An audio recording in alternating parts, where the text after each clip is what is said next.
भीष्मा पनियापुर गांव में पान बेचा करता था। अरे मीठा कड़क पान खा लो, भीष्मा का पान खा लो। तभी एक ग्राहक भीष्मा के पास आकर कहता है, अरे भीष्मा भैया, तोहरे पान की तारीफ तो काफी दूर दूर तलक सुनी है। अरे ऐसा कोनो बात नहीं भाई, बस मैं पान अच्छा बनाता हूँ और ग्राहकों को खुश करता हूँ। मैंने सुना है कि तुम्हारा पान खाकर खराब मूड भी अच्छा हो जाता है, तो लियाओ एक पान और कर दो हमारा मूड अच्छा। भीष्मा ने उस ग्राहक को पान बनाकर दे दिया। ग्राहक पान खाकर खुश हो जाता है। वाह भीष्मा भैया वाह, मजा आ गया। अब तो मैं रोज रोज तुम्हारे हाथ का बनाया हुआ पान ही खाया करूंगा। वैसे कितने रुपए हुए? भैया 20 रुपए, और जगह तो पान 10 रुपए का चल रहा है।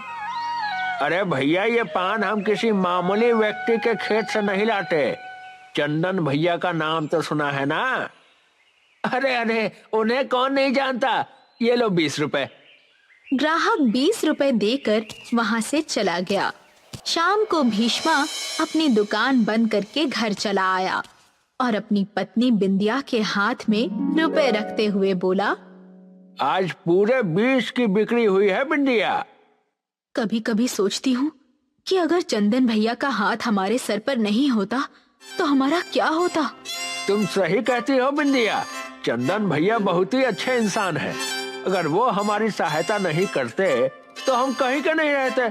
क्या तुम जानती हो बिंदिया, वो आज भी मुझे मुफ्त में ही पान देते हैं। तभी भीष्मा की 15 वर्षीय बेटी अंजू भीष्मा से कहती है, पिताजी, आप तो मुझे चंदन चाचू से मिलवाने वाले थे। चलिए ना पिताजी, चंदन चाचू को देखने का बड़ा मन कर रहा है।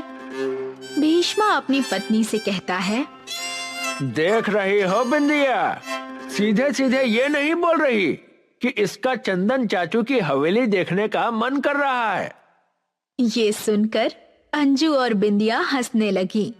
अगले दिन भीष्मा अपने परिवार को चंदन की हवेली ले गया। चंदन अपनी हवेली के बाहर कुर्सी पर बैठा हुआ था।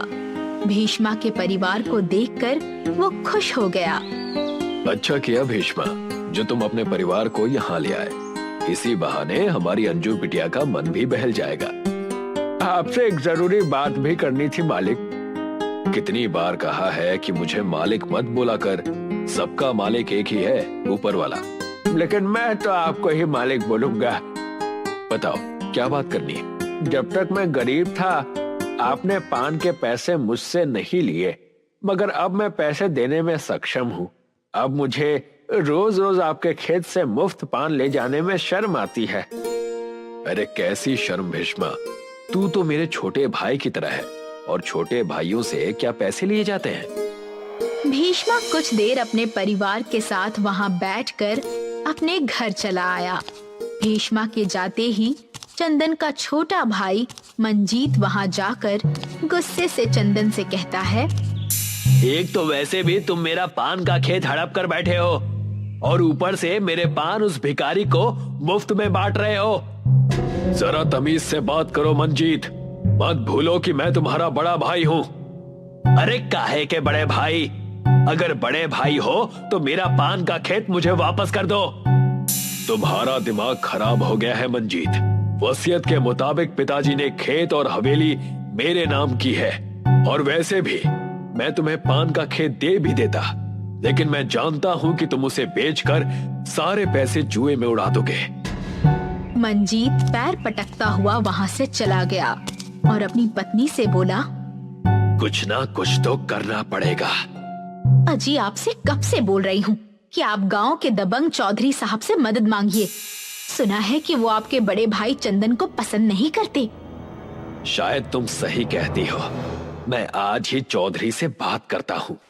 मंजीत उसी दिन चौधरी की हवेली चला गया और सारी बात बताते हुए बोला, बस किसी भी तरह आप पान का खेत मेरे नाम करवा दीजिए, मगर मुझे हिस्सा चाहिए। मुझे मंजूर है। तो फिर कल का इंतजार करो और देखो मैं किस तरह से तुम्हारे बड़े भाई चंदन को उसकी ही हवेली से धक्के देकर बाहर निकालता हूँ। अगले दिन चौधरी एक वकील को और पुलिस वालों को चंदन की हवेली जाकर चंदन से कहता है, तुम्हारे पिताजी के असली वसीयत के कागजात मिल गए हैं चंदन। क्या बकवास कर रहे हो तुम? तभी एक पुलिस वाला चंदन से कहता है, मैंने छानबीन पूरी कर ली है।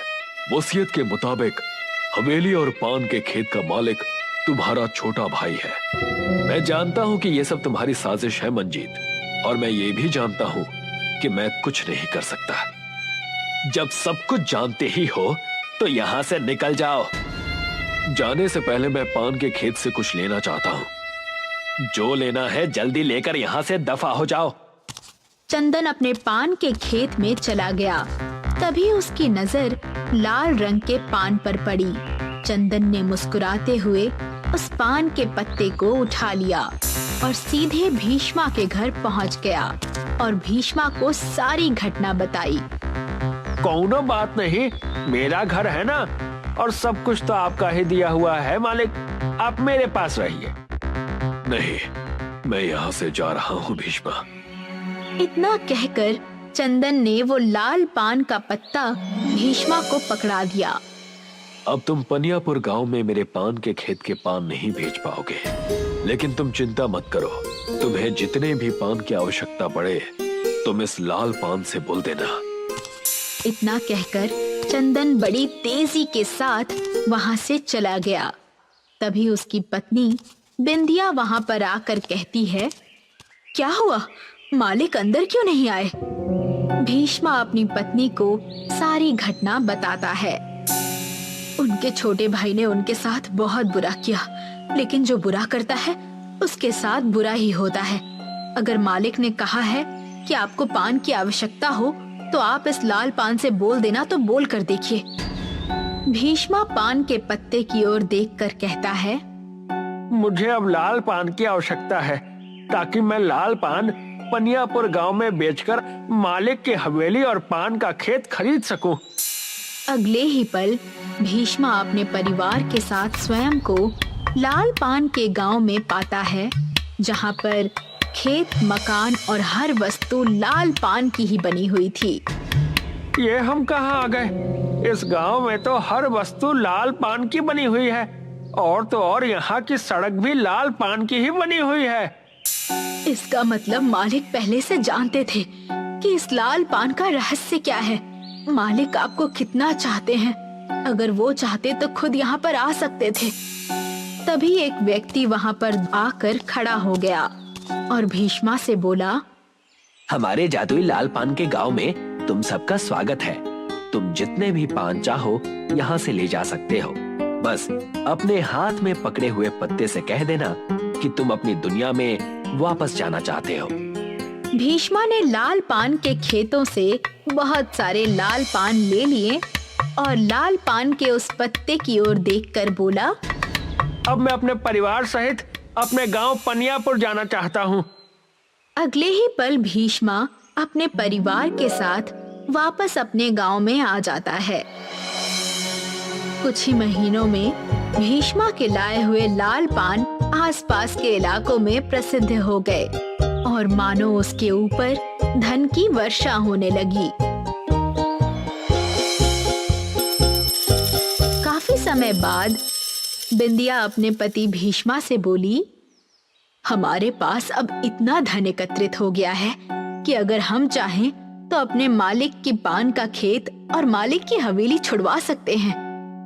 तुम सही कहती हो, मैं आज ही मालिक के छोटे भाई के पास जाता हूँ। शाम को भीष्मा चंदन की हवेली में पहुंच गया, मगर उसने वहां मंजीत को नहीं देखा, बल्कि चौधरी को देखा। मैं इस हवेली को खरीदना चाहता हूँ। इस हवेली के नए मालिक मंजीत जुए में मुझसे ये हवेली और अपना पान का खेत हार चुके हैं। अब ये हवेली और पान का खेत मेरा है। तो मैं तुम्हें इस हवेली और पान के खेत की 2 गुनी कीमत देने के लिए तैयार हूँ। दुगनी कीमत की बात सुनकर चौधरी तुरंत तैयार हो गया और उसने पैसे लेकर हवेली और पान का खेत भीष्मा को दे दिया और अपनी हवेली में जाकर अपने आप से बोला, मूर्ख कहीं का, अरे हवेली और पान का खेत तो अभी भी चंदन के ही नाम पर है। मैंने तो झूठी वसीयत के कागज बनवाए थे और अपना दिमाग का इस्तेमाल करके उनकी दोगुनी कीमत भी हासिल कर ली। लेकिन मेरी समझ में नहीं आता कि आखिर ये भीष्मा लाल पान लाता कहाँ से है, और इसके लाल पान तो दूर दूर इलाकों में प्रसिद्ध हैं। मुझे उसके ऊपर नजर रखनी पड़ेगी। चौधरी उस दिन के बाद से भीष्मा के ऊपर नजर रखने लगा। एक दिन उसने भीष्मा को उस लाल पान के पत्ते के जरिए गायब होते हुए देख लिया। अरे बाबा, ये क्या रहस्य है? मुझे पता करना पड़ेगा कि आखिर ये गायब होकर जाता कहाँ है। अगले दिन भीष्मा उस जादुई लाल पान के पत्ते को पकड़कर जादुई लाल पान के गांव में जाने ही वाला था कि तभी चौधरी वहां आ धमका। उसने उस लाल पान के पत्ते को छीन लिया। अचानक चौधरी और भीष्मा अपने आप को उस लाल पान के गांव में पाते हैं, मगर भीष्मा जहां उस जादुई पान के गांव में आजाद खड़ा था, तो वहीं चौधरी पिंजरे के अंदर खड़ा था। ये सब क्या है भीष्मा? ये कौन सा गांव है? यहाँ पर तो हर वस्तु लाल पान की दिखाई दे रही है, और मैं पिंजरे के अंदर क्यों बंद हूँ? तभी एक व्यक्ति वहां पर आकर चौधरी से कहता है, तुमने गलत इरादे से इस लाल पान के पत्ते को इस सीधे साधे व्यक्ति से छीना है। अब तुम हमेशा के लिए इसी पिंजरे में कैद रहोगे, मगर यहाँ नहीं बल्कि हमारे जादुई पान की जेल में। अगले ही पल चौधरी ने अपने आप को जेल में पाया। भीष्मा अपने घर पर वापस आ गया। मालिक, मैंने आपको कहां कहां नहीं ढूंढा। भीष्मा, मुझे पता था कि तुम एक अच्छे व्यक्ति हो। तुम मुझे मेरी हवेली और पान का खेत जरूर वापस दिलाओगे। मालिक, लेकिन वो जादुई लाल पान का पत्ता तो आपका था ना? बरसों पहले वो पत्ता मुझे मेरे पिताजी ने दिया था और उस जादुई लाल पान के गांव के रहस्य के बारे में बताया था, मगर साथ ही उन्होंने मुझे ये भी बताया था कि उस लाल पान के जादुई गांव से लाल पान सिर्फ वही ला सकता है जिसका मन साफ हो, और इस गांव में तुमसे ज्यादा मन किसका साफ हो सकता है? जब भी तुम्हें अपने जीवन में कोई भी तुम्हारे जैसा व्यक्ति मिले, तब तुम इस पान के पत्ते को उस व्यक्ति को दे देना। इतना कहकर चंदन वहां से चला गया और भीष्मा आज भी लाल पान को गांव में लाकर बेचता है। अक्षरपुरी गांव में मंगरू अपनी माँ माया के साथ रहा करता था। इस गांव में हड्डियों से जुड़ी दिक्कतें हर इंसान को थी, मानो ये अब पुश्तैनी देन हो गई हो। आज मंगरू अपनी 60 वर्षीय माँ को व्हील चेयर पर बिठाकर बढ़ई के दुकान ले जा रहा था। क्या हाल चाल है मंगरू? आज माताजी के साथ यहाँ कैसे आना हुआ? वो भैया, आपने ये जो व्हीलचेयर हमें दी है ना, ये कुछ ठीक नहीं है। अभी महीना भर भी नहीं हुआ इसे बनवा के और ये फिर खराब हो गई। पूरा गांव भी तो यही इस्तेमाल कर रहा है। तुमने खरीदी थी 2 साल पहले, तो अब खराब तो हो ही जाएगी ना। बेटा बढ़ई, तुम्हारे पिता जो व्हील चेयर बनाते थे वो तो इतने मजबूत होते थे कि 2 पुश्तें इस्तेमाल कर ले।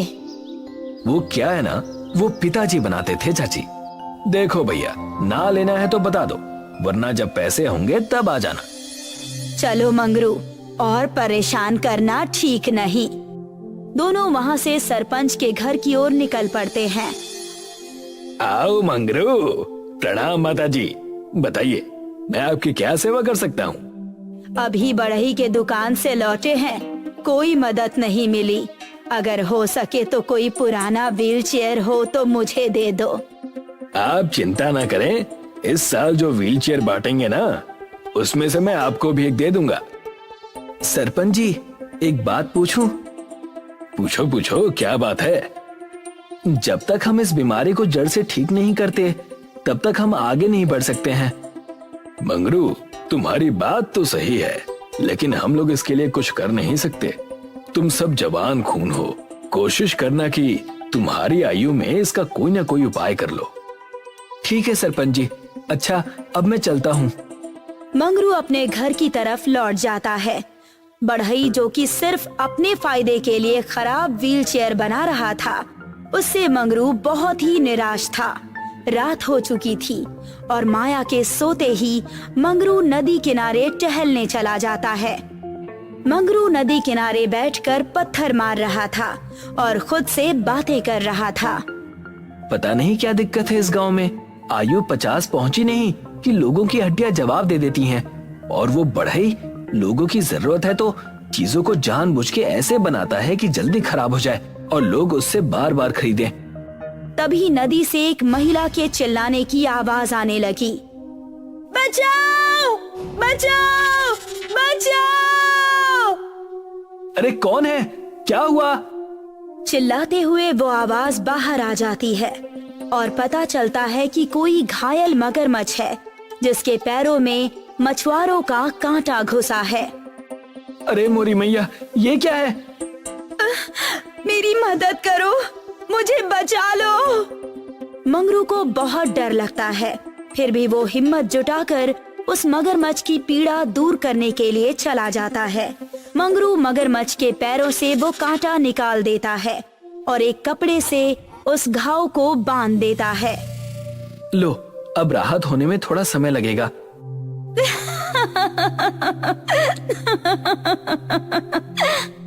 तभी वो मगरमच्छ एक सुंदर जल कन्या के रूप में परिवर्तित हो गई और मंगरू से मुस्कुराकर कहने लगी, मैं एक जल कन्या हूँ।